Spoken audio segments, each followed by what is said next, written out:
नमस्कार, मैं रिया और आप देख रहे हैं डॉक्टर साहिब। डॉक्टर साहिब के आज के इस वीडियो में हमारे साथ मौजूद है डॉक्टर बीके चौधरी। डॉक्टर साहिब पटना पीएमसीएच में प्रोफेसर है रेस्पिरेटरी मेडिसिन के, साथ ही साथ कंसल्टेंट फिजिशियन भी है। तो डॉक्टर साहब, सबसे पहले तो आपका बहुत बहुत स्वागत है। धन्यवाद। डॉक्टर साहब, बहुत बार लोग कंप्लेन करते हैं कि उन्हें सांस लेने में दिक्कत हो रही है। बात अगर सीढ़ियों पे चढ़ने की करे, उतरने की करे तो भी सांस लेने में दिक्कत होती है। कुछ देर चलने पर भी लोग कंप्लेन करते हैं कि सांस लेने में दिक्कत हो रही है। तो समस्या आखिर हो क्या सकती है? देखिए, ये बहुत वेग और बहुत बड़ा टर्म है कि इसमें बहुत सारे कारण होते हैं। सांस लेने में समस्याएं कई होती हैं। एक कि बैठे बैठे सांस लेने में सब तकलीफ हो रही है, या एक चलने फिरे पे हो रही है। तो dyspnoea on sitting, dyspnoea on rest कहते हैं, डिस्निया ऑन एक्सर्शन कहते हैं। तो ऐसी परिस्थिति में जो सांस लेने में समस्या है उसके कई कारण हैं। जैसे फिजियोलॉजिकल कारण भी, जो कोई लेडी जिसको खून की कमी, हिंदुस्तान में महिलाओं में हीमोग्लोबिन की अत्यंत कमी होती है, आयरन और आयरन डेफिशिएंसी एनीमिया की वजह से। तो खून की कमी एक सांस फूलने का बहुत बड़ा कारण है। खासकर गांव में जाइएगा तो लेडीज़ को वो महिलाएं शर्म की वजह से लेडी डॉक्टर के पास नहीं जाएंगी, तो मेंस में लॉस हो रहा है ज़्यादा ब्लड का, तो एनीमिया हो गया, खून की कमी हुई, तो उससे हुए ऑक्सीजन कैरिंग कैपेसिटी ब्लड का घट गया, तो उसकी वजह से उनको सांस फूलती है। तो वो इम्पॉर्टेंट कारण। दूसरा है कि कोई प्रेग्नेंट लेडी हैं, प्रेगनेंसी की वजह से पेट पे प्रेशर पड़ रहा है डायफ्राम पे, तो सांस फूलता है। या कोई बुखार है, हाई फीवर है, मेटाबॉलिक एसिडोसिस हो गया, डायबिटीज़ की वजह से कोई एसिड बहुत ज़्यादा बन गया, एसिडोसिस हो गया, तो वो सब, ये सब कारण सिंपल हो गया। लेकिन जो इम्पॉर्टेंट है वो मेजर दो ग्रुप है, रेस्पिरेटरी एंड कार्डियक। तो रेस्पिरेटरी कारण जो बहुत महत्वपूर्ण है, जैसे सांस फूलने का रेस्पिरेटरी कारण, अभी उसको एक बड़ा ग्रुप हम लोग बोलते हैं उसको ऑब्स्ट्रक्टिव एयरवे डिजीज़। उसमें ब्रोंकियल आस्थमा और सीओपीडी। तो दम्मा, आम भाषा में दम्मा कहते हैं, ब्रोंकियल एलर्जी। सांस फूलने की समस्या प्रमुख है एलर्जी की वजह से ब्रोंकियल आस्थमा में। तो ये बचपन से शुरू होता है, कई बार हेरिडिटरी भी होता है, अर्ली चाइल्डहुड आस्थमा है, फिर आगे चल के वो आस्थमा बढ़ता चला जाता है, लेकिन वो क्योरेबल है, वो ट्रीटेबल है, वो इन्हेलर वगैरह बहुत सारी दवाएं हैं उसको देने से लेती है। एक दूसरा बड़ा ग्रुप रेस्पिरेटरी में वो COPD, chronic obstructive pulmonary disease, जिस पर आज एक दिवस भी मनाया जाता है 19 नवंबर को हर साल।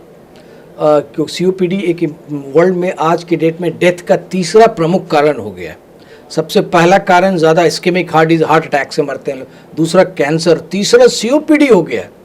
रेस्पिरेटरी सिस्टम का सबसे महत्वपूर्ण डिजीज़ हो गया क्रॉनिक ऑब्स्ट्रक्टिव लंग डिजीज़। ये दम्मा टाइप का ही चीज़ है, लेकिन इसका प्रमुख कारण दो है। स्मोकिंग, बीड़ी सिगरेट पहले लोग पीते थे। पहले की महिलाएं, हमारी माताएं बहनें, वो गांव में क्या करती, चूल्हा पर खाना बनाती थी। तो वो बायोमास के जलने से बहुत सारा फेफड़ा में बहुत सारा आ गया, बहुत सारा कंजेशन हुआ फेफड़ा में। धीरे धीरे फेफड़ा को कंपनसेट करने के लिए फेफड़ा बड़ा हो गया, एम्फिसीमा कहते हैं उसको, जिसकी वजह से सरफेस एरिया घट गया। ऑक्सीजन, फेफड़ा क्या है, फेफड़ा में सरफेस एरिया, ऑक्सीजन अंदर आ रहा है, कार्बन डाइऑक्साइड बाहर जा रहा है। तो वो सीओपीडी में क्या हुआ कि फेफड़ा का एरिया बड़ा हो गया, लेकिन ऑक्सीजन कैपेसिटी घट गई, तो सांस फूलने लगा। अब तीसरा इंपॉर्टेंट, उसके अलावा निमोनिया है, एम्बोलिज्म है, लंग कैंसर है, बहुत सारे कारण। लेकिन दूसरा महत्वपूर्ण रूप है कार्डियोवैस्कुलर, सीवीएस। जैसे कार्डियोवैस्कुलर, किसी को हार्ट अटैक हुआ, तो हार्ट अटैक क्या है, हार्ट जो पूरे शरीर को खून संचालित कर रहा है, उसका खुद भी तो भोजन चाहिए, तो उसका अपना भोजन करने के कोरोनरी सर्कुलेशन होता है, वो ब्लॉक्ड हो जाता है। वो ब्लॉक हो गया तो हार्ट अटैक हो गया। तो उससे हुआ कि हार्ट का टिश्यू डेड हो गया, तो वो पूरी तरह कंप्रेस नहीं कर रहा, फेफड़ा को कम संचारित कर रहा है ब्लड, वो अच्छे से अपना काम नहीं कर पा रहा सुचारू ढंग से, जिसकी वजह से ऑक्सीजन की कमी हो गई, तो आदमी सांस फूलना शुरू। उसको हम लोग तुरंत बोलते हैं ऑक्सीजन लगाओ, ऑक्सीजन लगाओ। तो ये बहुत महत्वपूर्ण है। ऑक्सीजन की कमी के कई कारण होते हैं। हार्ट फेलियर में, जैसे हार्ट फेल करना शुरू कर देता है, अगर हार्ट पंपिंग घट गया, वो भी एक कारण है। इसके अलावा अगर छोटा सा एम्बोलस गया, वो जाके फेफड़ा में बैठ गया, पल्मोनरी एम्बोलिज्म बोलते हैं, उसकी वजह से होता है। या नीमोथोरक्स से हार्ट का ब्लेब फट गया, और वो वही प्लूरा, जो भी हमने बताया कि प्लूरा फट गया और उसमें हवा भर गया, तो वो लंग को कोलैप्स कर दिया, जिसकी वजह से सांस फूलना शुरू हो गया। तो सांस फूलने के अनगिनत कारण हैं, जिसमें हमने बताया कि वो खून की कमी भी हो सकती है, प्रेगनेंसी भी हो सकता है, या वो हार्ट की वजह से भी हो सकता है, फेफड़ा की वजह से भी हो सकता है।